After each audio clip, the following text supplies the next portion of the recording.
Welcome to Sunday School for Sunday, April 12, 2026. For our junior high students ages 12 to 14, I do not own the rights to this music. Today's lesson scripture is coming out of Luke chapter 7, verses 36 through 50.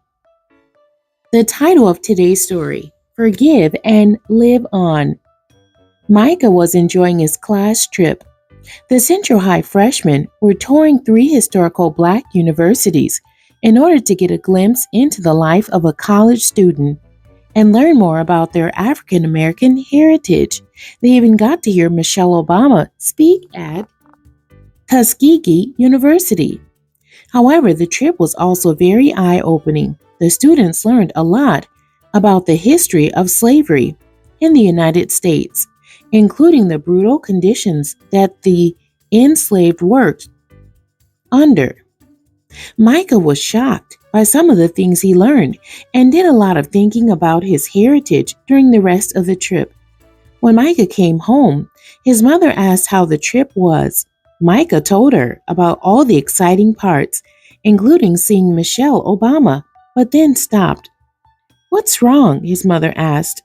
"It's all the things I learned about slavery on the trip. I knew it was bad, but to find out all the details, to be in some of the same places, it's hard to wrap my mind around." His mother smiled and put her arm around him.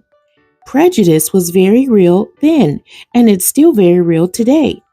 One of the greatest things about us, though, is that we are a people who excel despite great adversity.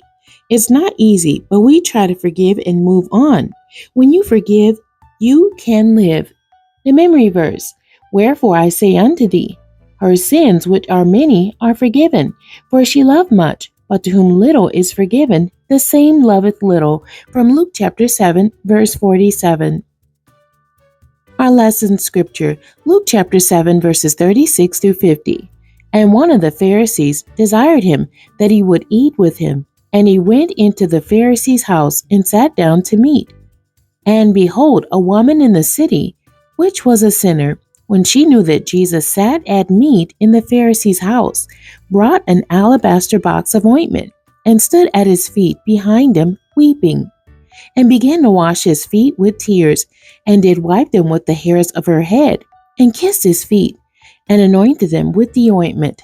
Now when the Pharisee which had bidden him saw it, he spake within himself, saying, This man, if he were a prophet, would have known who and what manner of woman this is that toucheth him, for she is a sinner. And Jesus answering said unto him, Simon, I have somewhat to say unto thee. And he saith, Master, say on. There was a certain creditor which had 2 debtors. The one owed 500 pence, and the other 50. And when they had nothing to pay, he frankly forgave them both. Tell me therefore, which of them will love him most? Simon answered and said, I suppose that he, to whom he forgave most. And he said unto him, Thou hast rightly judged. And he turned to the woman and said unto Simon, Seest thou this woman? I entered into thy house. Thou gavest me no water for my feet, but she hath washed my feet with tears, and wiped them with the hairs of her head. Thou gavest me no kiss, but this woman, since the time I came in, have not ceased to kiss my feet. My head with oil thou didst not anoint, but this woman hath anointed my feet with ointment.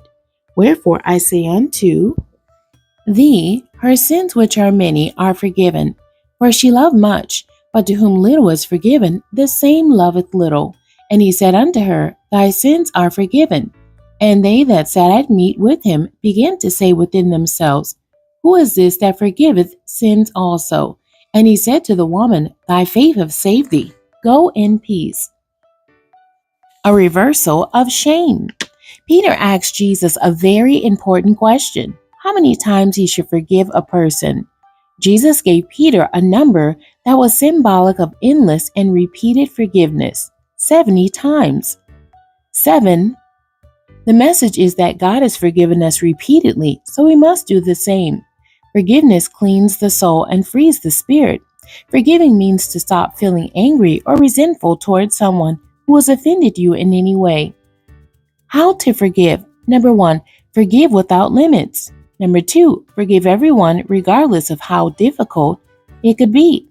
Number three, forgive to free your soul and have peace. Number four, forgive for a fresh start.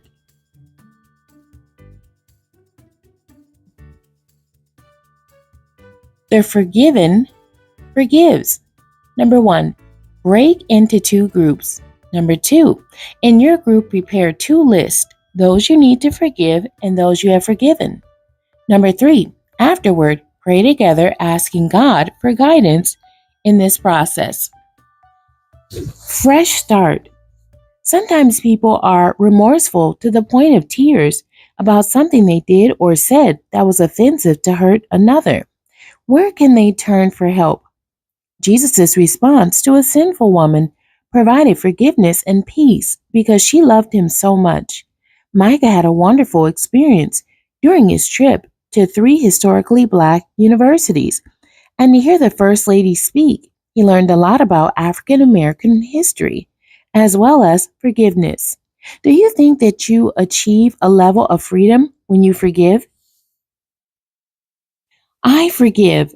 Write a letter to yourself recalling the steps on how to forgive. Be sure to include the name of the person who offended you and how you were offended. Read the letter and then take the first steps to freedom by writing at the end of the letter as a response, I forgive you. Say it out loud. The end. God bless you and thank you for joining me today.